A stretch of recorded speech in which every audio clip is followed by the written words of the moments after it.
नमस्कार दोस्तों, पुराण मंथन चैनल में आपका स्वागत है। सभी के मन में कभी ना कभी ऐसे प्रश्न आए होंगे कि मैं ही क्यों, मुझे ही क्यों, मेरे साथ ही क्यों ऐसा हुआ। हम कई बार समस्याओं से परेशान रहते हैं। समस्या क्या है? एक भाव, अवस्था, स्थिति, परिस्थिति या कुछ और, या फिर इनमें से कुछ भी नहीं। इसे जिस तरह से लिया जाए, परंतु यह हर किसी के जीवन में उपस्थित होता रहता है। अब प्रश्न यह है कि हम इसे बुलावा देते हैं अथवा यह जबरन हमारे पीछे पड़ा रहता है। और अगर हमें यह परेशान करता है तो इससे छुटकारा पाने के उपाय क्या हैं? आइए इस पर चर्चा करने से पूर्व यह जाने कि आखिर यह कौन सी बला है। सामान्यतः जिस परिस्थितियों से बाहर आने के लिए हमें अथक प्रयास करने होते हैं, उस परिस्थिति विशेष को समस्या समझा जाता है। और इन कठिन परिस्थितियों, जटिल विषयों को सुलझाने के लिए की जाने वाली क्रियात्मक गतिविधियों को समाधान कहा गया है। समस्या का आशय है ऐसी कठिन परिस्थितियां, ऐसे उलझे हुए विषय जिनका निदान सरलता से नहीं होता। और समाधान का आशय संकट, संशय जैसी जटिल स्थितियों से बाहर निकलना होता है। सामान्यतः यही समझा जाता है कि उलझन समस्या है और सुलझन समाधान है। परंतु क्या वास्तव में उलझन समस्या है? जिस परिस्थिति से निजात पाना संभव हो, वह समस्या कैसे हो सकता है? समस्या तो उसे समझना चाहिए जिसका कोई समाधान ही न हो। अब फिर से एक प्रश्न उपस्थित होता है कि जिस स्थिति से बाहर निकलने की कोई संभावना नहीं हो, क्या वह समस्या है? जैसे मृत्यु एक अवश्यंभावी घटना है। मृत्यु एक ऐसी घटना है जिसे टाला नहीं जा सकता। तो क्या मृत्यु एक समस्या है? जिस घटना को हम अथक प्रयास के बावजूद टाल नहीं सकते, उस पर सोच विचार करना ही व्यर्थ है। जिसका जन्म हुआ है उसका मरण भी निश्चित है, यह विधि का विधान है। जिसका घटित होना निश्चित है, उस विषय पर चिंता ही व्यर्थ है। चिंता तो किसी भी विषय, वस्तु, स्थिति, परिस्थिति, घटना के संबंध में नहीं करना चाहिए, क्योंकि किसी भी विषय पर चिंता करना ही समस्या है। जीवन एक संभावना है। चिंतन तो जीवन के विषय में होनी चाहिए। वास्तविकता तो यह है कि जिसे हम समस्या समझते हैं वह एक संभावना है। यह जो जीवन है विधाता के द्वारा ही मिलता है, परंतु इस जीवन को जीना होता है और जीने के तरीके सीखने पड़ते हैं। जीवन समस्या नहीं, एक संभावना है। इसलिए तो ज्ञानी जन कहते हैं कि जब तक सांस है तब तक आस है। यह बात हमें समझ लेनी चाहिए कि जीवन में जो स्थितियां, परिस्थितियां उत्पन्न होती हैं, उनका समाधान भी उपलब्ध रहता है। तो चिंता नहीं, चिंतन करो। अपनी पीड़ाओं और समस्याओं का समाधान तुम्हें स्वयं ही ढूंढना होगा। आज के समय में किसी के दुखों को सुनने और समझने वाले व्यक्ति का मिलना अत्यंत दुर्लभ हो गया है। किसी के जीवन में जो स्थितियां, परिस्थितियां आती हैं, उसका कारण वह स्वयं होता है। कुछ प्रारब्ध अर्थात जन्म जन्मांतर के संचित कर्मों के फल होते हैं, और कुछ उन कर्मों के परिणाम होते हैं जो इस जन्म में उससे हुए हैं। परंतु इन परिस्थितियों से निकलने का मार्ग बंद नहीं होता। समाधान के रास्ते मौजूद होते हैं, बस उन्हें देखने और उन राहों पर चलना होता है। जीवन में सिर्फ हालात होते हैं, चाहे यह एक समस्या बन जाए या समाधान, यह आपके दृष्टिकोण पर निर्भर करता है। सद्गुरु जग्गी वासुदेव ने इस बात को बहुत ही सहजता से समझाया है। सद्गुरु कहते हैं, हर समस्या आपको इसलिए समस्या नजर आती है क्योंकि आप इसे समस्या कहते हैं। वास्तव में जीवन में कोई समस्या नहीं होती, केवल स्थितियां और परिस्थितियां होती हैं। जीवन में हर चीज एक परिस्थिति है, अगर आप इसे समस्या कहेंगे तो यह समस्या बन जाएगी। अगर आप इसे संयोग मानेंगे तो वह वैसी बन जाएगी। अतः जो भी परिस्थिति सामने हो उसके प्रति न तो जाने दो का भाव रखने की कोशिश करें और न ही उससे स्वयं को दूर करें। जब आप किसी चीज से पूरी तरह से जुड़ते हैं तो फिर आप उस परिस्थिति को अच्छी तरह से समझते हैं। जब आप हालात को जानते हैं तो फिर आप देखते हैं कि वह परिस्थिति आपके जीवन से क्या कीमत चाह रही है। अगर आप उस हालात में रहते हैं तो उसकी एक कीमत होगी, अगर आप उस हालात से निकलते हैं तो उसकी एक कीमत होगी। जीवन परिस्थितियों का एक न रुकने वाला सिलसिला है। अगर आप विकास के रास्ते पर हैं तो हो सकता है आप लगातार ऐसी परिस्थितियों का सामना कर रहे हों जिन्हें संभालना आप नहीं जानते हों।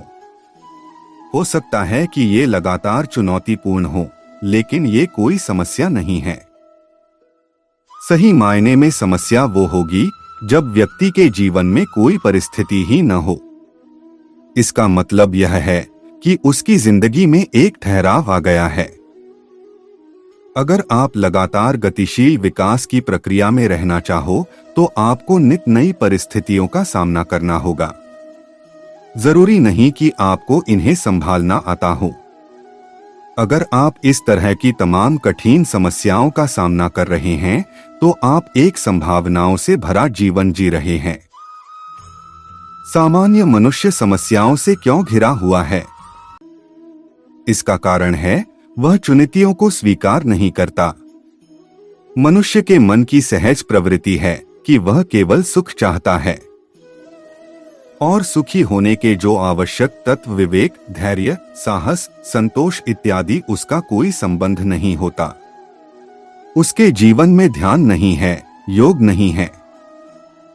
इन जरूरी तत्वों को प्राप्त करने के वह कोई भी कीमत चुकाना नहीं चाहता।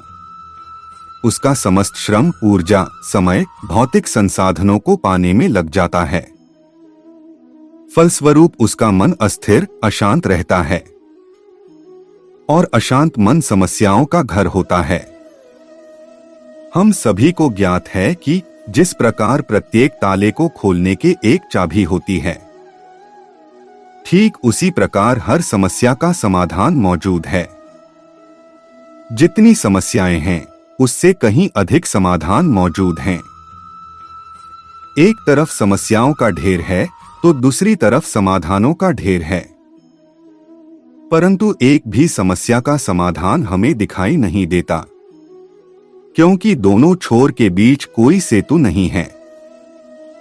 समुचित ज्ञान के अभाव में हमारा जीवन उलझता चला जाता है।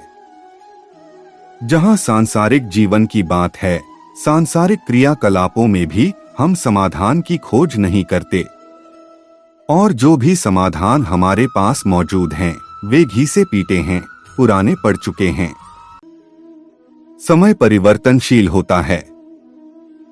बदलते समय के साथ परिस्थितियां भी नए नए रूप में उपस्थित होती हैं। जो कल था वो आज नहीं है, और जो आज है वो कल नहीं रहेगा। मानव सभ्यता कभी पाषाण युग में था, आज टेक्नोलॉजी युग में प्रवेश कर चुका है। नई परिस्थितियां नई चुनौतियां प्रस्तुत करती हैं। इनसे निपटने के लिए भी नए उपाय की जरूरत पड़ती है। समय के अनुसार स्वयं को ढालना पड़ता है। महत्वपूर्ण यह है कि हम इन चुनौतियों से निपटने के लिए खुद को किस प्रकार तैयार करते हैं।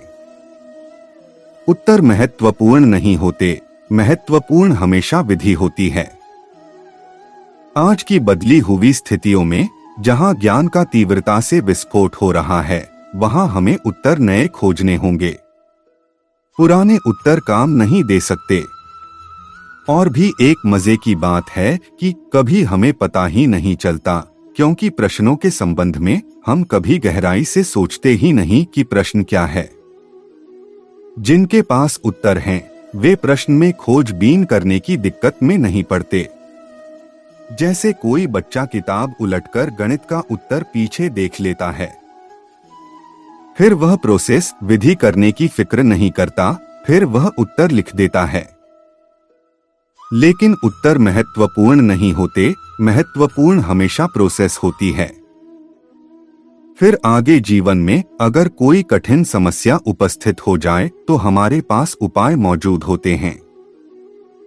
वैसे उपाय जो हमने सुना है, पढ़ा है, पर जाना नहीं है। अपने तरीके से जो हमारे समझ में आता है उससे निकलने का प्रयास करते हैं।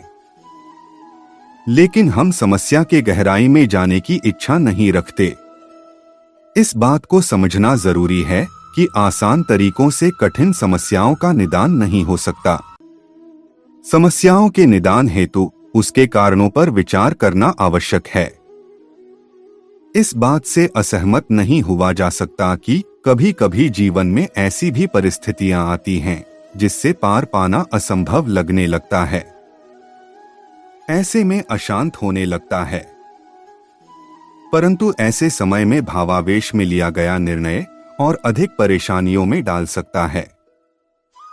ऐसे कठिन समय में धैर्य बनाए रखना उचित होता है। शांत मन और विवेकपूर्ण तरीकों से ही कठिन परिस्थितियों से पार पाया जा सकता है। पानी में जब कीचड़ घुल जाता है तो पानी गंदा हो जाता है। कुछ समय के लिए उसका रूप, रंग, गुण परिवर्तित हो जाता है। ऐसी अवस्था में उसे शांत छोड़ देना चाहिए। आप देखेंगे कुछ समय पश्चात पानी साफ होने लगता है। उसमें घुला हुआ कीचड़ धीरे धीरे निचले तल पर जमा होने लगता है। ठीक उसी प्रकार मन जब शांत हो जाता है तो समाधान के रास्ते दिखाई देने लगते हैं। जीवन को संघर्ष कहा गया है और बिना बौद्धिक क्षमता के हम संघर्ष करने योग्य नहीं बन सकते। योग्य बनने के लिए कठोर परिश्रम करना पड़ता है। सुनती है तो संपत्ति है, विजडम इज योर प्रॉपर्टी। अंत में अनुभव से बड़ा कोई शिक्षक नहीं है। आथ सुनिए सबकी पर कीजिए अपनी। परंतु इस बात से इनकार नहीं किया जा सकता कि बौद्धिक संपदा जिसके भीतर विकसित हो जाता है वह हर परिस्थिति का सामना करने में समर्थ हो जाता है। वह हर परिस्थिति को समस्या के रूप में नहीं, चुनौती के रूप में स्वीकार करता है। श्रेष्ठ और साधारण लोगों के बीच एक यही फर्क होता है कि वो अपनी समस्या को किस नजरिए से देखते हैं। जो नॉर्मल लोग होते हैं वो छोटी सी समस्या को बड़ा कर देते हैं। समस्याओं पर चिंतन ज्यादा और परिणाम पर कम चिंतन करते हैं। समस्याओं से निपटने में कैसी दिक्कतें आएंगी और वो समस्याएं उन्हें कैसे तोड़ेंगी, उन्हें किस तरह नुकसान पहुंचाएंगी, इसी पर उनका सारा फोकस रहता है। वहीं जो लोग श्रेष्ठ रहते हैं वो समस्याओं को तार्किक ढंग से देखते हैं। समस्याओं के गुण दोष के आधार पर निर्णय लेते हैं। वो समाधान पर ज्यादा और समस्याओं पर कम फोकस करते हैं। अगर आप बताए गए सभी बिंदुओं पर फोकस करेंगे तो निश्चित ही आप अपनी समस्याओं से डरना छोड़कर उनका सामना करने को तैयार हो सकेंगे। हर जीवित व्यक्ति को कुछ न कुछ समस्याएं जरूर होती हैं। आप कोई भी ऐसा जीवित इंसान नहीं ढूंढ सकते जिसके जीवन में कोई भी समस्या ही न हो। जो बेरोजगार है उसे रोजगार न होने की समस्या है। कोई शीर्ष पर है तो उसके पास स्वयं के लिए समय न होने की समस्या है। हर व्यक्ति के पास कोई न कोई समस्या है। जीवित व्यक्ति बिना समस्याओं के कैसे रह सकता है? इसलिए अगर आप जिंदा हैं तो स्वीकार कीजिए कि समस्याएं आपके जीवन में आएंगी। हर समस्या की एक सीमित अवधि होती है। हर पहाड़ की एक चोटी होती है। हर घाटी का एक अंत होता है। ठीक इसी प्रकार हर चीज का कहीं न कहीं कोई अंत अवश्य होता है। जो चीज प्रारंभ हुई है उसका अंत भी होता है। इसलिए ये कभी मत सोचिए कि कोई समस्या आपको पूरी तरह से तोड़ देगी या पूरी तरह से खत्म कर देगी। हर समस्या अस्थायी है, उसको अस्थायी तरीके से लेकर मन में ये उम्मीद रखिए कि जल्दी ही समस्या हल हो जाएगी। हर समस्या में कोई सकारात्मक संभावना जरूर होती है। हर सिक्के के दो पहलू होते हैं। किसी एक के लिए जो समस्या है वह किसी दूसरे के लिए लाभ का सौदा हो सकती है। हर समस्या के पीछे कहीं न कहीं किसी कोने में समाधान छुपा होता है। हम सिर्फ एक चश्मे से देखते हैं, इसलिए हमको समाधान नजर नहीं आता। किसी समस्या पर ज्यादा वक्त बिताने की बजाय पेन पेपर उठाए और संभावनाएं लिखना शुरू कीजिए। रोजाना योग और ध्यान करें, उससे मन शांत रहता है। भगवत गीता से अपनी समस्याओं का समाधान खोजें। सत्य यह है कि हमारे मन में संदेह का भाव हो सकता है और दूसरों पर भी संदेह रख सकते हैं। हम इस बात को लेकर दुविधा में हैं कि क्या करें और क्या न करें। यही दुविधा अर्जुन के मन में उत्पन्न हुई थी। महाभारत के युद्ध के दौरान भगवान श्री कृष्ण ने श्रीमद्भागवत गीता के माध्यम से दिए गए उपदेश से मानव मात्र को आध्यात्मिकता के सिद्धांत और जीवन जीने की सही दिशा दिखाई देती है। ईश्वर में आस्था है तो उलझनों में भी रास्ता है। श्रीमद्भागवत गीता के 18 अध्याय में आपको आपकी सभी समस्याओं का समाधान मिलता है। फिर समस्या किसी भी प्रकार की हो, चाहे सामाजिक हो, मानसिक हो या व्यावहारिक हो, उन सभी समस्या का समाधान श्रीमद्भागवत गीता के अध्यायों में लिखे श्लोकों में लिखा है। श्रीमद्भागवत गीता खोलें और अपने जीवन की समस्या चुनें और तुरंत समाधान मिल जाएगा। हर समस्या का समाधान मिलता है। श्रीमद्भागवत गीता बहुत अच्छा संग्रह और उपयोगी समाधान है। और याद रखें, देर लगेगी मगर सही होगा। हमें जो चाहिए एक दिन वही होगा। दिन बुरे हैं, जिंदगी नहीं। इसीलिए सब्र रखो, सब सही होगा। दोस्तों, हमें आशा है कि आपको वीडियो पसंद आया होगा। ऐसी ही कथाएं सुनने के लिए चैनल को सब्सक्राइब करें, वीडियो को लाइक और शेयर करें। धन्यवाद। जय श्री कृष्ण।